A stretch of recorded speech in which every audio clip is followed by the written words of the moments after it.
well, what is the cost of poor leadership? They will silently down tools. They will silently have as we call it in Scotland, a dirty protest. That is the silent killer of innovation. The challenge now is about making engineering not more technical, but more human. In order to extrapolate the benefits of the technology that we've got. Helping people figure out how to tune into that really helps with what I think is the messy work of leadership, which is feelings. I really think that set the tone for me of recognising life throws you curveballs now and again. You need to be pretty resilient and pretty stable and actually recognise what you've got when you've got it. I packed my Capri, which was all the rage at the time, drove off with a very small bag to start something. And that really, for me, I was starting as an office temp, essentially. If you want change, you need to bring in somebody who's different. Yes. And that's, I think, where there's a sympathy and an empathy and an alignment overall to the world of engineering. So really, I want to leave a legacy of people who care. I want to leave a legacy of organisations that deliver exceptional results whilst getting exceptional results from the people, but in ways that don't have the collateral damage, in ways that actually develop people and give them career choices. So when they choose to stay, it's because they want to, not because they have to.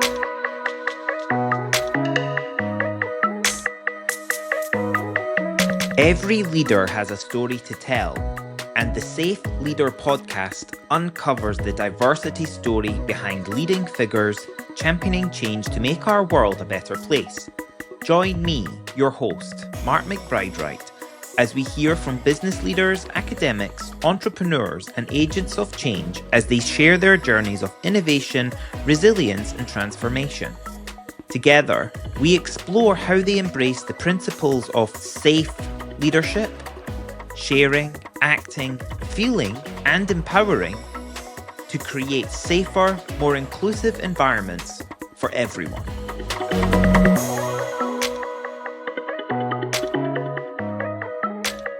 Hello, welcome to the next episode of the Safe Leader podcast. I'm your host, Mark McBride-Wright, and today I'm delighted to be joined by Adriènne Kelbie CBE, Chief Coach and founder of adriennekelbie.com.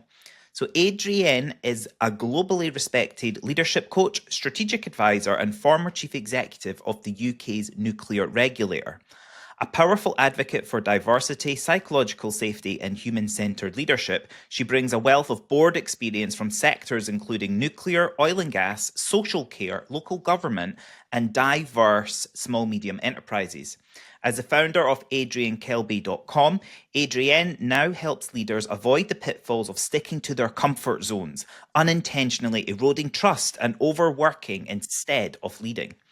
With a background that spans cultural change, crisis management, and complex stakeholder engagement, she is renowned for her ability to challenge with care, inspire through insight, and lead with warmth. Her clients value her ability to challenge with care, inspire through insight quickly to help them lead with clarity, courage, and confidence. She holds a CBE for services to the nuclear industry and inclusion, and fellowships with the Nuclear Institute, the Energy Institute, and the Chartered Institute for Professional Development. Her work continues to influence executive leadership across sectors, shaping safer, healthier, and higher performing organisations. Adriènne, welcome. I think what we're saying is I'm really old, right? Not at all. Not at all. A well-tenured career that is now shifting into... But we'll get there. We'll find out what you're up to now, okay? Nice to see you, Martin. Thanks for having me. It's a delight, and we've been connected virtually in two-dimensional form for 8 years, it must be, I think. Yeah, it's taken us a while. It has. Yeah, I reached out to you way back when I set Equal Engineers up, and you were... you helped me in those early days with getting into nuclear. So I really appreciate that. And I just can't believe it's taken this long to actually hear your voice and recognize that we're from the same bit of the world. Let's hope it's worth the wait. Absolutely. So on the podcast, we like to start off with winding back, finding out about the story of the person we have in front of us, the journey that took them, the journey that they went on to get to where they're at now. So let's get a virtual time machine, go back in time and find out a bit about the young Adriènne Kelbie. Tell us about her. Well, it's a while ago now, but the young Adriènne Kelbie, only child, an engineer dad, mech eng for those who need to know the precise. And Okay. my mum, who actually worked she was one of the first female supervisors in ICI before she got pregnant with me. So clever woman. But my mum actually suffered a disability when I was around about 7 or 8 years old. So I went through that change of being a good student, worked hard, two parents that were pretty average to overnight, quite a different life. Oh, And I interesting. really think that set the tone for me of recognizing life throws you curveballs now and again. You need to be pretty resilient and pretty stable and actually recognize what you've got when you've got it. I mean, That's a happily. young age to learn that lesson. That's a really young age to learn that lesson. I never thought about it at the time because as kids, that is the way it is. And I was quite happy in my own world. I'll be honest, I was always quite happy to read or try new things, tapestry, sewing, ponies. Oh, But my dad was an absolute stalwart. And, I think the young Adrienne benefited from having two fantastic parents. I repaid their kindness and investment in me by refusing to go to university. I did have the right, grades. I just didn't want to go. I thought it'd be really boring. And I didn't really know what I would have done. So right. thank goodness I didn't. I thought of accountancy and I'm really glad I didn't do that. So I agreed a 2-year deal. I'd go to college in Ayr, which you will know, in the beautiful west coast of Scotland. Yep. And I didn't even manage to finish that. Again, not because of grades, but I dropped out after 1 year and went off to Carlisle in the north of England to take my first job, informing my mum and dad that I'd done so rather than consulting. So I think I also know from a young age that I knew my own mind. I was prepared to take accountability and stand by that. And I perhaps have become more aware as I've got a bit more mature of the fact that other people rather tolerated me doing things that were a bit unusual. And I'll be honest, that has set the tone for my life and my career. Nothing's been conventional. It's all been fun. It's all been busy. But perhaps a less shy version of Adrienne that you meet today. But So you've really lived that notion of squiggly career then, of oh yeah, like hard graft and grit and yeah, building a reputation and investment in yourself, which is one of the best investments you can make yeah, in yeah. that self-belief. So how, take us through your career then. What led to what, your Carlisle, you said you ended up and you informed your parents. So what Born my was, mum and dad. I packed my Capri, which was all the rage at the time, oh, drove I off remember with a very small bag to start something. And that really, for me, I was starting as an office temp, that. Right. essentially.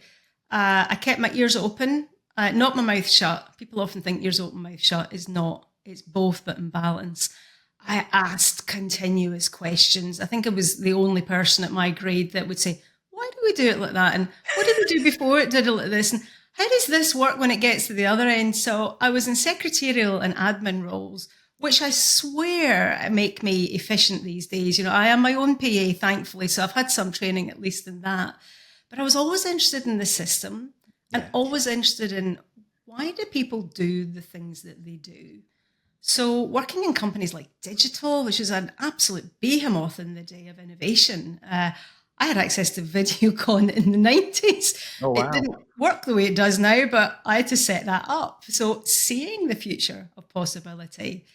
And then I moved into a training role. I was seconded and somebody offered me that. So I said, yes, only if you give me some training. I did that. I became qualified. Then I moved into training coordination, getting a lot of European funds and working with what I think we would still call disadvantaged people in poorer communities. And Right. that was a real eye opener for a fairly, certainly not rich, but we never didn't eat in my household, to work with people who had been in a very different background. Right. So again, I think that maturity in early 20s of, wow, life really can look different and Yeah. not because you've made a misstep, but sometimes that's circumstance.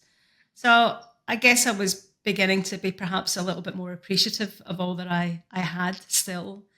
And then I applied to go and help set up lottery funding to good causes back in '95. Okay. So still working with charities in the voluntary sector where I started, but beginning to give grants out. And for 15 years, I had, I think, 4 or 5 roles, from the ops director in Scotland, 2 directorships and the deputy chief exec. Wow. And I really worked hard there on my leadership, and very lucky that that organisation supported me to do so. But I realised at 40 in a boardroom one day, I'd hit what I now call that kind of obsequious, seductive non-friend, my comfort zone. Right. Sitting in a meeting, and I realised I don't really care what the answer is to this particular policy. We've discussed it so often. And I literally decided in that meeting that I was going to leave. Wow. I did it pretty quickly. What am I going to do? Well, I don't know. Maybe I'm just this good because my team's amazing, and they were. So I tried a job I'd never done, a sector I'd never been in a place I'd never been to. And that took me into local authorities, where I led huge change over the next couple of years. So again, right out my comfort zone at just the time when funding cuts were brought in. Right. 28% to come out of that body. So Wow. that was big. And established trust while cutting huge numbers of jobs. Pretty tough burden to bear, but not as tough as the services that we were cutting and the people who needed them. So again, another big dose of reality, of humility, and of very, very steep learning curve about how things get done in a completely different sector. Then DBS, Disclosure and Barring Service merger, criminal records, safeguarding, just at the point where safeguarding scandals had come right onto the agenda, so very politically interesting. And then ONR, totally different again, nuclear regulation. So that was me to the age of 50, and 5 years ago I stepped down. I still do chair and non-exec roles, but these days really I spend my time coaching. So a squiggly career, I think it qualifies, right? Yeah, definitely. But I can see the grounding in your earlier years, in your formative years, that would have helped you secure that role at the ONR. You know, the connection then to accessibility and safety and social justice, social disadvantage, working in the lottery, and you know, helping give out funding. Like, it's a real, I guess it's quite rare to find someone that's worked in voluntary sector, in the third sector, in government, and also then in policy development and corporate. Because you had to get corporate right back. And now primarily private sector, you know, big companies, oil and gas, you know, utilities. It may be unusual, and I think that's actually what's helped me with it. Absolutely. Because, you know, being able to share my experiences that are diverse, perhaps more diverse than many, but not all.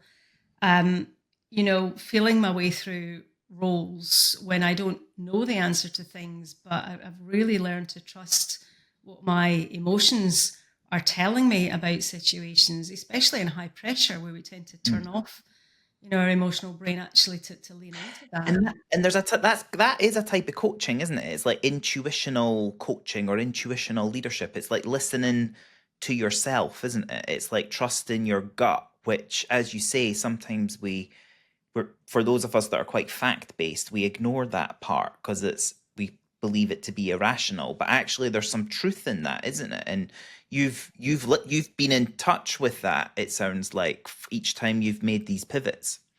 Yeah, I think for a lot of people, as you know, as leaders, let's think about it. What are we actually trained in? Usually the technical thing in which we're working, especially if we're a specialist. Well, I was a generalist, so my training was in leadership, but I can't think of anything I've done, whether it's Oxford Uni, Henley College, you know, some of these really big, you know, Cranfield, who taught people to deal with the emotions that are attached to having responsibility over other people. You know, how often I have a client that comes in and you know, really under stress, under tension, and it's clear that there's a battle between their emotional intelligence and what they think is the only other intelligence they have, because it's a lack of alignment So of course it's going to Mm, feel uncomfortable. I'm doing something, but it doesn't feel right. So I'm just going to work harder at it. It doesn't tend to work. mm, Helping people figure out how to tune into that really helps with what I think is the messy work of leadership, which is feelings. mhm. Let's be honest, if we didn't need emotions in life, what would it look like? We'd have no love, we'd have no care, we'd have no sadness, Yeah, we certainly wouldn't have any anger. And all of these emotions play a range in what we do. yeah, But as leaders, turning them off is like cutting off your two legs and your two arms and expecting to be your full you. yeah. I love to help people turn that on in an appropriate way. Yeah, yeah. So are you getting with the what balance do you have right now then with like do you have a number of clients that you take on with your coaching? Is that how you're architecting your calendar these days, your schedule? Do you do a lot of group coaching or is it one-on-one with executives? Like how are you spending your time these days? I love that curiosity. I'm spending my calendar's open to my clients. So I spend my time when they need me and what's available. And I'm always amazed by what comes through the door. I really Okay. am. Who's got something? How did you find me? Usually LinkedIn or my website, or I heard somebody, or I saw a podcast. I think, oh, this is exciting. I don't know anything about this. Tell me more. But it's interesting you say that. I feel like you've been bugging my office maybe because I have been thinking about doing some group stuff because one-to-one coaching is intensive and it's not for everybody in terms of time. But I'm thinking, yeah, maybe there's a little group thing in me. Maybe folks listening to this Yeah. or out there could let me know what would be useful. Because my thing is it useful? Is it interesting? And will it make a difference to Yeah. people? That's what I say yes to. And if it meets those criteria, I am daft enough to say yes nearly all of the time and then figure out how to make it happen. Yeah, definitely. I'm part of a few communities where like the service, I make them sound like robots. They're not. They're fellow business owners where I'm then a customer to their services, and they maybe have like multiple layers. There's the one-on-one that you can do with them. That's the big ticket thing. Um, then there's the lower level investment where you join their community and it's Yeah. either a circle network or a WhatsApp group and that's where you get the camaraderie with others that are and then there's sort of like peer-to-peer learning and coaching that's facilitated inherently within the conversations that happen in those WhatsApp channels. And then the service provider usually provides some sort of midpoint thing where you could do a training course or a cohort style retreat, and then you'll get something as an output of it. So I think that's where I think you would go if you've been doing the one-to-one intense stuff with leaders. That I've heard, I haven't really done much coaching myself as someone. Um, but I have heard that when you're coaching someone, it can be quite draining on your battery. Sure, because there's a lot of energy on both people. It's a partnership. Really unlike many others, it's not the same as with your chief executive or your director, whoever your line manager is. If you're a technically gifted individual going into your first leadership role, it's a different terrain. Just being even better at what you used to do is not going to get you success in the role. And very often our leaders aren't equipped either with the time or indeed the skill set to help us do that. So I think having the outlet of somebody who is invested purely in their development, I have no other agenda, can be really helpful. But I agree, perhaps I am in my comfort zone because I love the one-to-one work. And of course I do group work with companies. I'm in companies now, serving, if you like, their groups. But yeah, maybe I'll get round to doing something which is a bit Maybe. more in the community. But thanks for that prod. I like it. That's all. Happy to brainstorm with you. The one for those that I know that have got to your level that then do coaching, it it's it's where you then get the life coaching that comes in as well, isn't it? It's not just about the professional, it's also about the personal. It's about the balance with partners that they may have or children that they may have and maybe even caring upwards for parents, etc. Do you find that that's the sort of spinning plates that your clients tend to have? It's not their work self that needs the coaching. It's actually the holistic side of them and trying to balance everything in their life. It can be quite different from person to person. And I certainly agree, shifting from CEO and non-exec and, sort of non-exec chair roles to more coaching. I've gone back through the learning. I am required to be coached and supervised myself as an accredited coach and doing all that. So it helps, bring the balance. I feel that when people come, they might present something, or if their line manager refers them their company, they might present something. And let's say, a really common one is I'm struggling to give difficult feedback to people, or I'm struggling with conflict. I'd rather avoid it. Right. And that's very common. So we work through it, and I can go, okay, what we're doing in the workplace, I'll get a view of it. But if I start to ask, what's your belief about conflict? What did your family look like when there was a disagreement or an argument between your parents? Or how did you disagree with your siblings? What do you believe will happen genuinely if you give this difficult feedback to someone? And I think that's where people are able to make connections. Right. Oh, yeah, well, actually, when I was young, if my dad said it, that was it.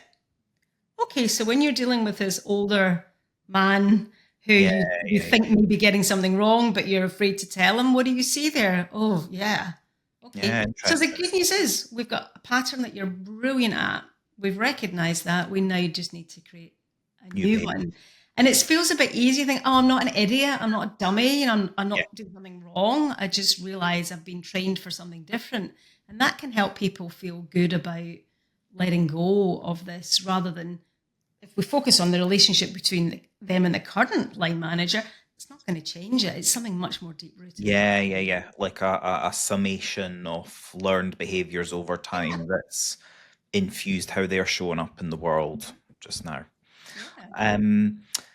So I'm interested with your, you've got fellowship at a few engineering centered organizations. So just keen to get your take on engineering and your time working with engineers. Where do you think we are as a profession just now with in terms of the challenges that we face, the leadership that you see from clients, from companies, individuals, even in engineering? What do you think are some of the challenges and obstacles that we're dealing with culturally, peppering in some diversity and inclusion in there? Like, really keen to get your take on that.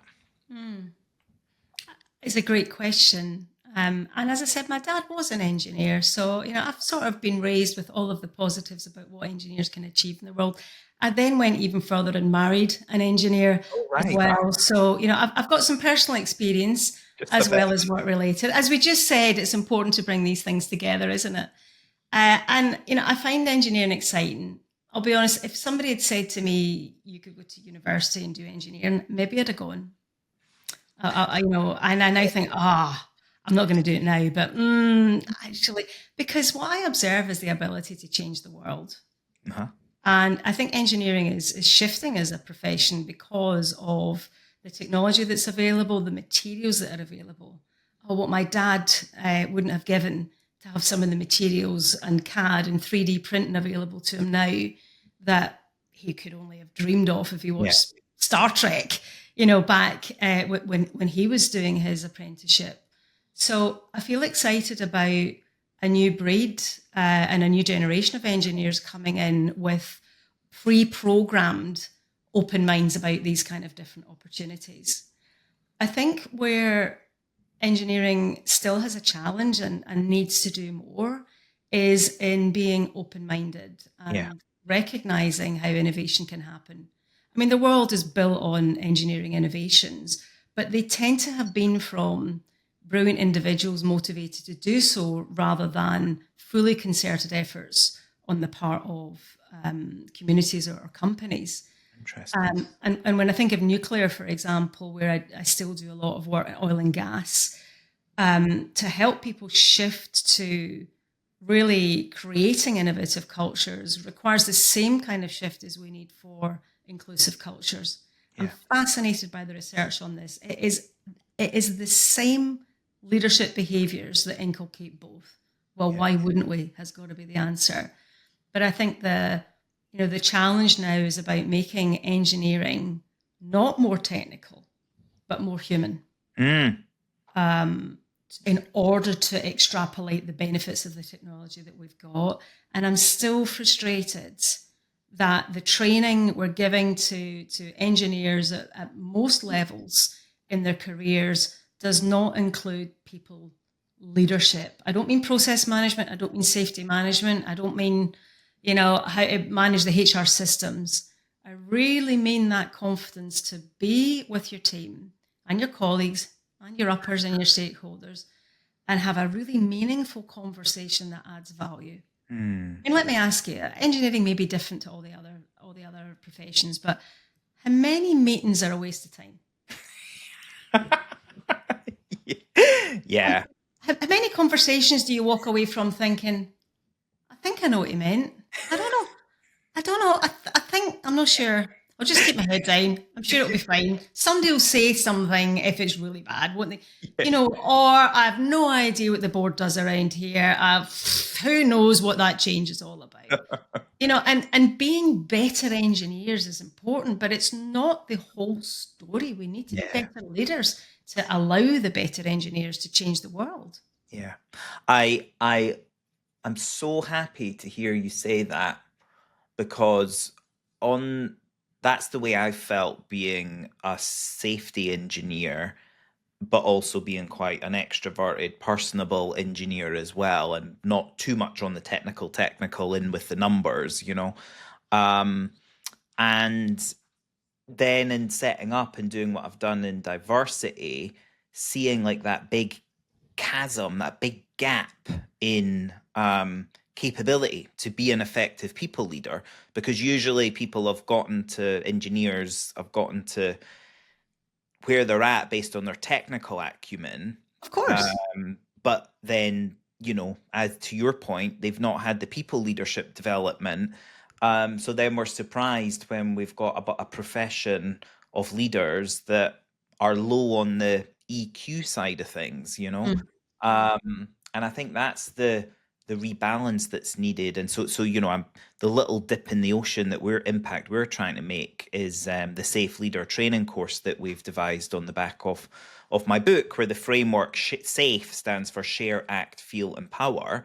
And it's trying to encourage engineers to do that deep self-introspective reflection on what's their story, what can they share with others. And then by doing so, it creates more stories out in the world where there's a higher probability of interpersonal connection with a story that resonates with you. And if we get more men doing that don't often do that and start being vulnerable, we'll start to create more human-centered leadership. But my challenge is like, that's the big, bold ambition, where do you start? where do you go in at? I'm like, do I target like managing directors first? We've got a really good relationship with a construction company ongoing now that we're starting to sort of seep into. But then I'm also a visiting professor at UCL, and I'm thinking, well, let's expedite the rate of uptake, create a feed forward loop here by trying to then get this training into, or a version of it, into the curriculum for the first, second, third, fourth years, so that when they're coming off the education conveyor belt and over the next decade and coming into industry, they've got a better grounding point. I think the answer is, you do what you can from a capacity perspective. There are enough of us, I think, available to the sectors to support, helping them understand the value of it. And I don't mean the price. I keep getting this, safety is expensive, try an accident. Oh, yeah. We all know that. But I think, well, what is the cost of poor leadership? Yeah. Not even in turnover, because, at the moment, the market's difficult. Not that many people are going to voluntarily leave a job because they don't like the climate, but they will silently down tools. They will silently, have a, as we call it in Scotland, a dirty protest. You're available, but you're just not, speaking up and shifting it. And I think that is the silent killer of innovation, where people are just quietly giving up. They're not obstructive, they're not difficult, they're just not engaged. And I think the price and the cost of poorly engaged teams that fail to have meaningful conversations, teams that have lots of meetings that don't go anywhere. And you really notice the cost of that, but it doesn't show up in a budget line. Yeah. It doesn't show up in the bottom line. Nobody that I know of, if anybody's listening and has it, let me know. But I've never seen a set of management accounts that has somebody holding complete waste of time budget line. Yeah. Maybe if we had one of them, we'd start seeing the cost of not implementing these kinds of work, these kinds of programs with people. Personally, your question, where do we go in at? We go in with the willing, because that's what is needed to create some form of tipping point. Yeah. And actually, there are enough companies who are doing this where we can see the results. We have got the case studies. The ROI in coaching is 70% plus. Oh, wow. One-to-one coaching. That's why I tend to invest in it, because I know, and I'm pretty confident that my own stats are, beyond even that. Yeah. But it's because when people show up, they're already predisposed to put the time and the effort in. Mm-hmm. And that's where I think we need to get companies that really back this, not just the HR team, but the chief execs, the MDs, the chief execs like me who would have this on the board table, saying, culture is king round here. How do we help people behave in ways that create fast-paced, agile, accurate, safe cultures? Because let's not forget, a lot of us are in nuclear, oil and gas. These are high hazard, highly regulated industries. So another resistance point I get is, but what's most important in here is safety. Yeah. Yes, it is. And psychological safety is part of that. Yeah. A huge thanks to Amy Edmondson for putting a name on something I didn't know it was called 20 years ago. Yeah.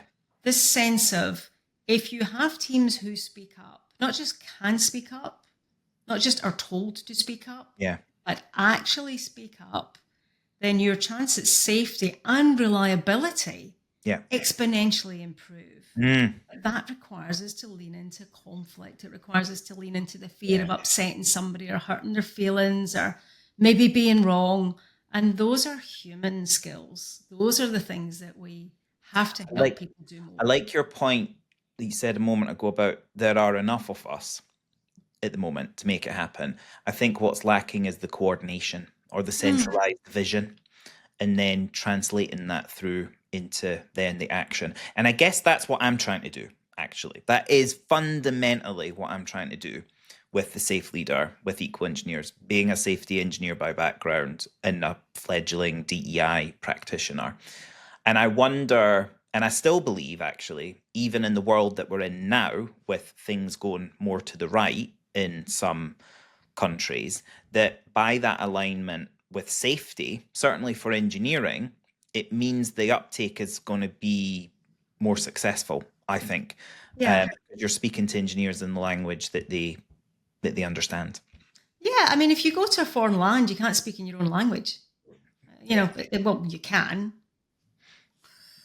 You can, but it's not necessarily as effective. Yeah. So what do companies want? Do they want a description of a process? No, they want a belief. There's no such thing in leadership development as a guarantee, but they want a belief that the chance of a return on their investment is good. Yeah. I'm pretty confident that, I can make that. In fact, I'm entirely confident I can make that case so long as they put the work in. And that's that can be the factor, the chemistry between people, the alignment between the ways of working. But you need to bring in, if you want change, you need to bring in somebody who's different. Yes. And that's, I think, where there's a sympathy and an empathy and an alignment overall to the world of engineering, but enough difference to notice where it's problematic. Yeah. And, having that in the toolkit can help. And let me put a hard frame on DEI. You loosely, I think, there alluded to American shift in government policy. And I'll say something that might surprise you. I don't entirely disagree. I think that some of what's been done in the name of DEI has been vanity projects Yes. and in some ways political projects. And they've been around since I was dishing out lottery money in the 90s. Yeah. And I think the problem can be that people who aren't fully queuing into the agenda see those things. It's a bit like reading the tabloids and thinking you've read the news. They see those things and they believe that is what DEI is about. Yes. And it's not. So I understand the frustration that not just a president will have, but some perfectly rational, good, decent human beings will have with what they've seen as DEI. Yes. But I think when we step back from that and say, imagine an organization or a community or a country where everybody played their part. Yeah. Where the skill set was enough that we could respect difference and actually make something of it. Yeah. Where we could figure out that somebody away over there could solve my problem away in here because they have the distance to look at it. And I have been sitting sweating over it for the last 8 weeks, 3 years, 10 years, delete is applicable.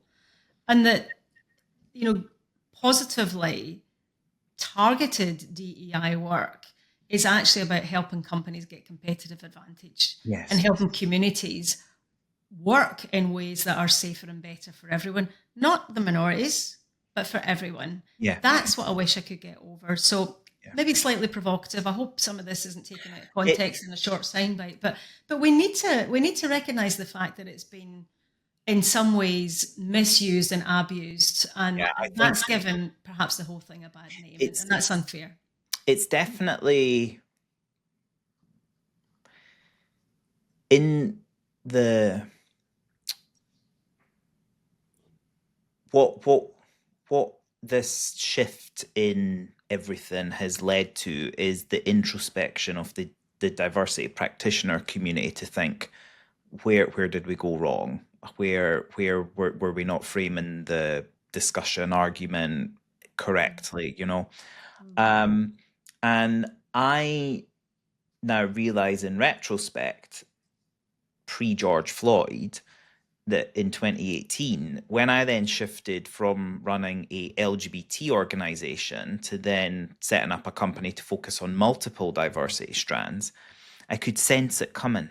I could sense the not the pushback, but the lack of connection to the overall message from the engineering leaders, etc., that I would meet. And then when I pivoted, discovering the suicide rates in engineering and construction, and then thought, well, hang on, this is ironic. Inclusion's all about bringing your whole self to work. This can then land better for the white, straight male engineer that represents 84% of the engineering profession. We need to talk about DEI through this lens to make them feel engaged and included. That's where things have gone wrong, because a lot of people have felt vilified or accused, and then it's the villagers with the pitchforks that have come at them. And what you then see is this reactionary pushback. And the in the pursuit of trying to find your community if you're underrepresented, for every action, there's a reaction. And then when you find that community, so in the pursuit of inclusion, ironically, it can become exclusive because you then find your group. But what we weren't considering was then the ricochet impact on the other group, on the others, and I think we're getting a realignment, a recentering on all of that. That's my take anyway on what I see playing out now. Yeah, I'd agree. We're all in a tribe. We identify an in-group and an out-group. Yeah. And nobody can be in every group. We're not. And I mean by that, I am so not sporty, it's unbelievable. My husband and his kids and their family are like sporty. They really sporty. Rugby, they play rugby, they watch the rugby. Yeah, that's not me. And I'm like, I don't even know what sport's on sometimes. I'm not in that group, but it doesn't mean I'm out of the group. Yeah. I think there's a paradox here between diversity and inclusion. Actually, sometimes being diverse doesn't mean you need to accommodate everything I want. I, have a lot of experience with neurodivergent individuals. I'm a qualified neurodivergent coach because, when I started to grapple with this, I didn't realize my own differences, let alone how to work with other people. Again, engineering is one of the most neurodiverse sectors on the planet. What skills have you ever been given as an engineer to work in a neurodiverse community? Imagine if we actually Yes. imagine if you knew what to do with that. Totally. But there's this thing about, groups and identities need to work together. Yeah. And, I've noticed when I start coaching teams for corporates, I will work with feedback. And the feedback often categorizes them and us. Yeah. Them on the third floor, them in Germany, them in engineering. There's however you categorize them, there's 100 ways. But the language is one of division. And when I notice that, I'm interested because that's kind of a tell on the belief that they are they and therefore not an us. Yeah. And I saw that in ONR a lot. Where are we? We need to be an us. The baddies are outside, not inside. But it takes a lot of emotional intelligence to deal with that. So again, going to feedback, one of the things I mean, my most popular guide on my website is the trust equation. It's free, by the way, so feel free to check it out. But when I'm working on what creates trust and therefore how to address feedback that has been, shall we say, simmering gently to the point of being stinky, horrible stuff in the back kitchen instead of a beautiful, smell and aroma when feedback's coming, actually the rotting carcass of feedback that should have been given many years ago leads to division. Yes. And I think that's what happened, as you say, in some part in DE&I, that feedback that should have been given wasn't because people were afraid of the backlash, and therefore it simmered gently until it exploded. And I really hope that as individuals, we understand we've got a lot more power than that. We don't need corporates, we don't need communities, we don't need politicians to address that. We can actually do that ourselves with a little bit of help in the how. An interesting point, not one I thought we'd be discussing today. So thank you for the tour. We're having a very organic conversation. I love this. So thinking ahead to the future, then, how do you envisage the next, few years playing out for you? And looking further back going further forward in the future and looking back, what legacy do you hope to leave with your leadership, advocacy, and coaching work? It's a really good question, and one we should probably all think a bit more often about. My mantra's, about being helpful and getting people out of their comfort zones, helping them grow. And I think when I turned 50, I was lucky that lots of people sent lovely birthday messages. And a lot of them were from people that I hadn't heard from for quite a while. I think LinkedIn must spew your birthday out in some algorithm. You're basically publicly outed whether you want it or not. But it actually made me feel quite emotional to say that people remembered me in perhaps a more positive light than I might have, especially coming up through the ranks. So really, I want to leave a legacy of people who care. Want to leave a legacy of organizations that deliver exceptional results whilst getting exceptional results from their people, but in ways that don't have the collateral damage, in ways that actually develop people and give them career choices. So when they choose to stay, it's because they want to, not because they have to. Yes. That for me has always felt very important as a chief exec. I wanted to equip everybody to the degree that they could leave if they wanted, but chose to stay. And I think now as a coach, I want to equip everybody with the skills to be the kind of leader that everybody else wants to work around. That's good advice. Okay, quick fire questions. Are you ready? Right. Never ready. Okay. What's the best piece of advice you've ever received? I've had so much advice and most of it's been pretty blinking good. I've got to go back to my dad. Get back on that horse or stop whining. That's another story. I started as a show jumper. We don't have time for that. What's your proudest professional moment? I think leading everybody through COVID safely and well and still keeping the wheels turning. I'm really proud of how we dealt with COVID in ONR. What's one skill every leader should have? Kindness. I'm sorry, it's probably not a skill, but I'm going to call it a skill. A value, yeah. Tea or coffee? Oh, tea. I've never had a cup of coffee in my life. I'm sure it's bad for me. Imagine me on coffee. Yeah. What's your go-to coaching question?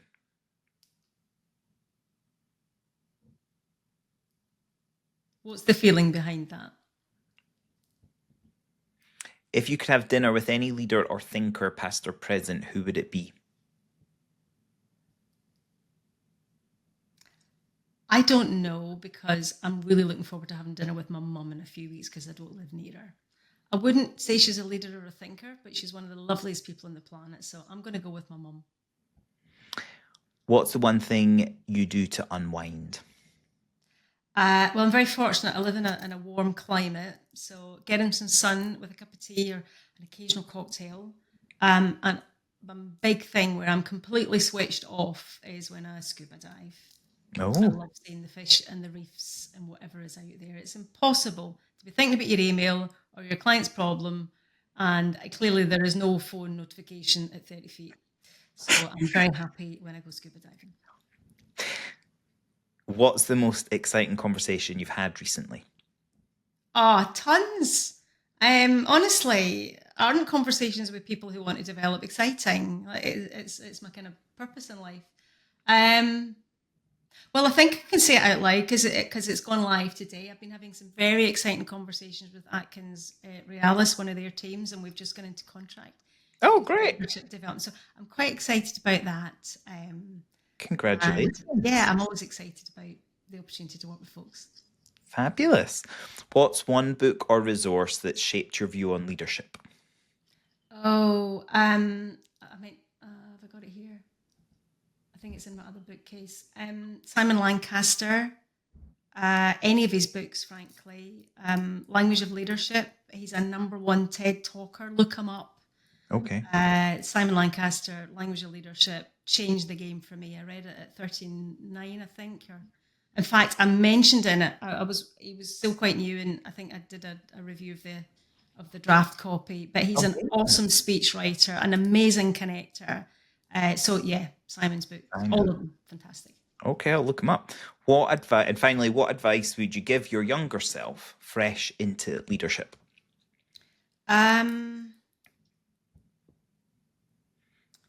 Be a little kinder to yourself. I was a bit brutal. I was slightly brutal to some people as well. I apologise. I have apologised to them all, but I'll do it again on this. But actually, I was pretty brutal with myself, and I think I got in my own way rather than anybody else. So I suspect I'm not the only one. I want to do well. You're a bit kinder. So again, there's another little one. I actually created a guide, inner critic versus inner coach, because I see this come up in a lot of people I'm working with, this unkindness to oneself. So I'm trying to help people channel that now. So not just me. I know I'm not alone in that. Fabulous. Well, thank you very much. I've really enjoyed our conversation. If our listeners want to get in touch with you, want to find out more about what you offer, sounds like you've got a little library of resources that you make available in some place. Like, how do people find this? Well, I've never been a woman of mystery, so my brand is really simple. It's adriennekelbie.com. You can look me up on LinkedIn under my not assumed name of Adriènne Kelbie, or I'm kind of more active there. But my website, you're right, it does have some free resources, because I've made the most popular ones on there really for people, because I don't think I think people can get the basics from that even without spending a penny. So I hope some folks find it useful. Feedback's always welcome. Fantastic. And hopefully some people will be coming your way for some coaching advice or joining a future group coaching. Oh yeah, dig it in. Right. You've realised I'm going to have to commit to that now, right? Okay, I'm going to do it. I'm going to do it. to it. You say, sounds like you've got enough business coming through with your corporates, these contracts you're landing. So as you lovely said, corporates, my one-to-ones. Yeah. as you said, capacity. It's capacity, and so you want to make sure you've got time to do that scuba diving. And Absolutely. Yeah. There's always weekends. Have the cocktails. Brilliant. Thanks so much, Adriènne. Thank you. It's been my pleasure, and I hope everybody continues to be a safe leader. You have been listening to the Safe Leader podcast, uncovering the diversity story behind leading figures championing change to make our world a better place.